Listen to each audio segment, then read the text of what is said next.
guys, it is me, Kisame Unlimited, and this is my video. Top 10 best cards that were released in LOB, Legend of Blue Eyes, the OG of this game, the best cards that we were introduced in the first set. And if this continues to do well, I will do this for every set continuing on from here. So this is Metal Raider, Spell Ruler, all that stuff. You were doing the best? Yeah, I'm going to do the best. I wrote a list for it. I wrote down like my most hated cards from that set. I never did a best.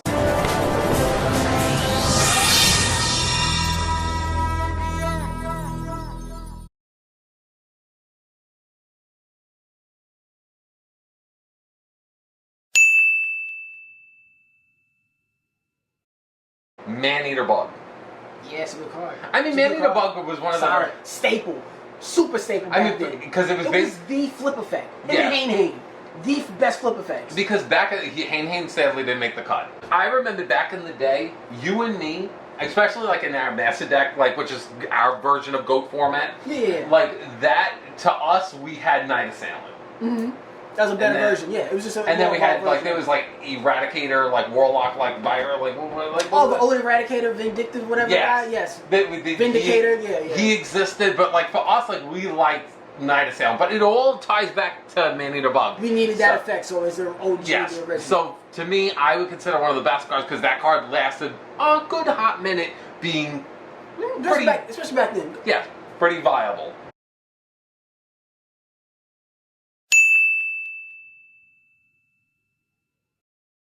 Swords of Revealing Light. I feel like Swords of Revealing Light was just a pretty good, solid, like, card that just, I want to say, lasted for at least a good, solid, like, I want to say a good, solid, maybe 10 years being decent. Well, because it went, to me, Swords of Revealing Light was not meta relevant, but to us, it was relevant all the way up until, like, the introduction of Like Synchros. Gladiator Beast? I was like, yeah, about since Synchros came out. Like, I remember using that back when Stardust Dragon and Thor Rule Archery was a thing because they didn't destroy, but also they couldn't negate it because they also didn't target. Yeah. So it was also a way of just preventing those big, heavy Synchro fields. And I like that. I really, like, for the longest time, I enjoyed Swords of Revealing Light. It was just a good, solid card. Just kind of, like, stalled the game out. And sometimes it actually gave you that little leeway of advantage to, like, let you store up your resources a bit. What's really interesting about that card is me doing the Yu-Gi-Oh! Trivia videos. Don't forget to check those out in our playlist section. In our Yu-Gi-Oh! Trivia videos, it has me rewatching the anime. How many times people played Swords of Revealing Light, it really, like, brought, like, how special that card was. And especially back in the day when we're talking about LOB, this is back when Konami, when they released sets, I believe they put 120 cards in a set, versus now we only do, like, 100. Something like that. So it was just, like, way more cards, a lot more nostalgia in there. There was so many great cards in this set. So I look forward to seeing what's on the rest of your list.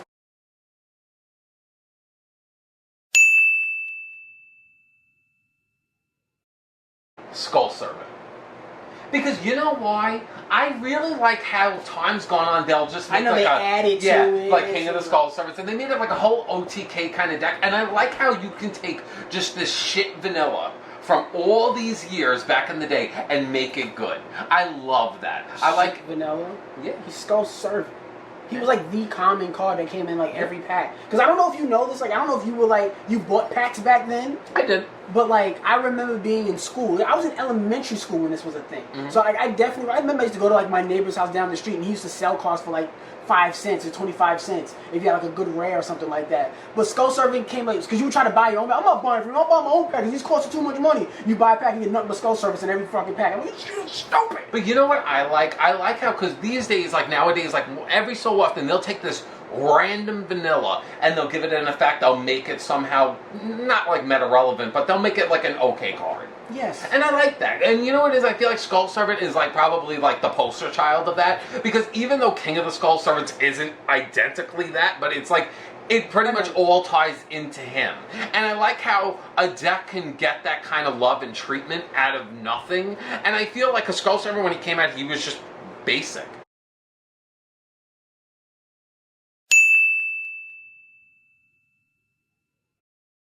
Darkhole was just low. I feel very strongly with a lot of the other future placements.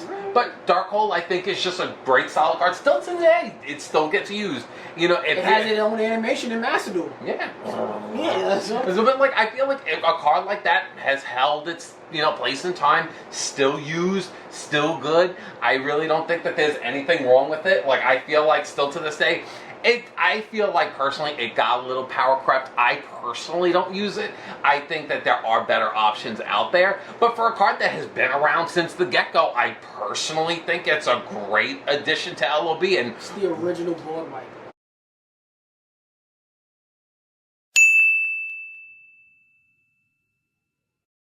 Dark Magician, Blue Eyes, Red Eyes. I don't want to consider one better than the other. They're decent in their own realms. They're like obvious. Red Eyes wasn't Metal Raiders? Nope. All three were in LOB. Yeah. No, I remember so for me, I feel like instead of categorizing them like this one's better than I feel like personally they're like the starters of fucking like Pokemon. I feel like so I would think it's fair to categorize all three of them together as number 6. I don't really think I need to go into much detail. They have their own specific archetypes now, where for the longest time they didn't really even have that. I personally think a lot of them kind of suck in their archetypes, but you know that's another separate segment. So personally, I think that they all have their realm that they exist in, and I personally think that they're good enough in their realms to at least warrant the number 6 spot.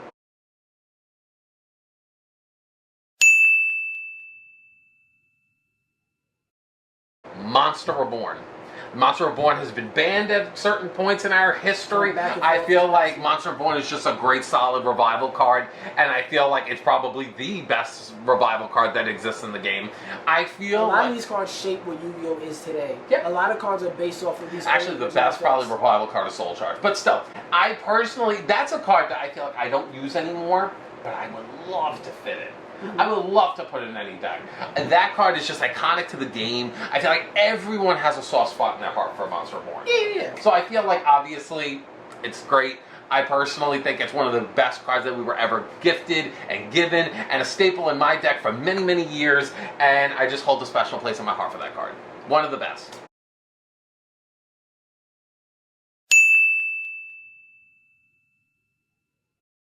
Polymerization. To be fair, it led to probably a whole fucking generation of Yu-Gi-Oh! And fucking GX. I feel like polymerization is not probably one of the things that are really acknowledged as like special, because it's pretty much the fusions that everybody cares about, but hey, you can't get from point A to point B without it. And to be fair, we've gotten so many like version exclusives of different types of polymerizations. Like in the future we were getting like Power Bond and all these different cards that were like, this is polymerization, but this is our version of polymerization. I like that. I like how this one card has changed Yu-Gi-Oh! And pretty much evolved into so many different, it's like a tree. I feel like you see like the sprout of like just like a baby tree into this big ginormous oak tree, and that's what I see poly as. To your point, I think to add to your point, I think polymerization is the introduction to the extra deck. Yeah, it is. It's literally the gateway to the extra deck. And to be fair, the extra deck is so meaningful. Yes, it's the most important part of today's game. That's what all your boss monsters are.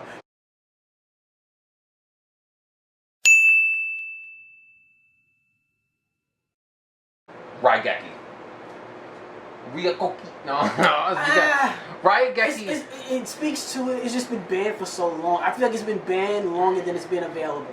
It has. I'm definitely agreeing with you with that. I feel like Rygeki is probably, keep in mind, not my personal but that speaks favorite. how good it is. Yeah, exactly. This is supposed to be talking about the best cards of LOB, and I don't think anything really showcased that more than Rygeki. A card that's been banned for so long, something that nukes the field, just a clear effect, not like Lightning Storm where we're like, oh, gotta make sure they're all in attack mode, gotta make sure there's no face-up cards. Rygeki was like, fuck y'all, get off the field, get the hell out of here. And it's like construction crew. Beep, beep, beep, get out of the way.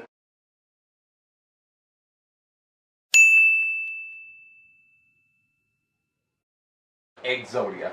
I thought this was gonna be Exodia number one. I thought this was gonna be number one. There's one. I was already gonna say, oh, Exodia. I already had it in my mind. Once you got to number 3, that was I'm like, oh, Exodia's number 1. This is gonna be annoying. But number 2, you gotta explain this. Well, Exodia is literally the original like game winner. He was the card that was troll. In my opinion, I feel like Exodia is also such an iconic face of Yu-Gi-Oh!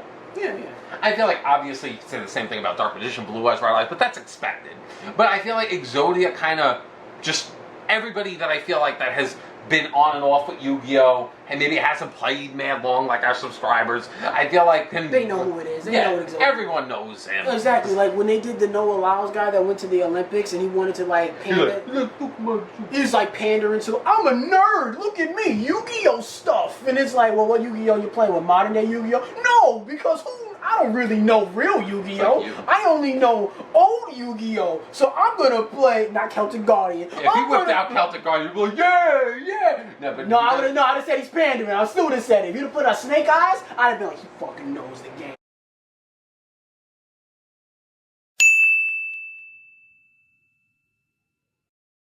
Pot of Greed. It's the best card. It was probably the best card in LOB because when you think about it, it's been no. You should come back. No. You should come. How the hell's gonna? So and pretty much whoever draws that first one. It's a +1. No, what is it? It's a +1. It's a +1. No. I remember that. Dean Smith is a +12. I remember. You can't get a +1. But you can have +12s in You can have that with Dean Smith. You can't have that. You know. You put them together. That's +13. Literally. I mean, and then at the same time, Howie. Like, shut up, you can ask I remember back in the day, I used to pitch that Upstart Goblin should be a 3, and you would be like, no, nigga, and that was like, you're just breaking even, no, and you're telling me fucking Pot of Greed is okay, but fucking Upstart Goblin is a no? back then, I hate all those fucking back then people, because it's basically like, you'll pitch a good point, and then you're like, no, fuck that can't happen, and then it happens like 6 months, like, of course that could have happened. I'm like, are you fucking kidding me? It's like, what the fuck do you think changed, asshole? There's so many people, like, when I look at all these banless prediction videos and people be like, that card could never get banned, you know, there's Make a fucking bandless bands about Pot of Greed, and I can't fucking to you. You're gonna get ripped through the fucking mud. I'm sure they'll do it right now in the comments. But people, that's how fickle the Yu-Gi-Oh audience is. Because I watch these bandless bands. I watch these bandless prediction videos where people will pitch a card. Stop showing your age. Where people will, like, put out these cards and say, that card can never get banned. Then they'll ban it, and then they'll make another video. Of course that got banned. And I'm like, dude, that was not even 2 months ago. Like, you're talking about 6 months. I'm talking about like 2 weeks. Watch these people talk about cards that could never get banned and should get banned, and then the actual list that'll come out. Well, of course, Konami had to address this because, you know, they're selling. Like, people act like they know what the fuck they're talking about. Like, that's not what the hell's going on. All right, well, don't forget to check out our 2 previous videos. Like the video. Hopefully you enjoyed this. And if, like I said, if you guys like this, I'll do one for Metal Raider, Spell Ruler, Invasion of Chaos, all that cool shit. Oh yeah, we'll go through all the. And he's going to be tackling the most, like, his hated of LOB. So, of course, look forward to that. Of course. Well, not today, but in another time. But don't forget, comment down below all of that 2 previous videos. We'll see you next one. No, I wrote it, but that's not in my list. I have other things to get to. You know, I have to. I told you if you weren't gonna do it, I was gonna do the Metal Raider 1 too. Then.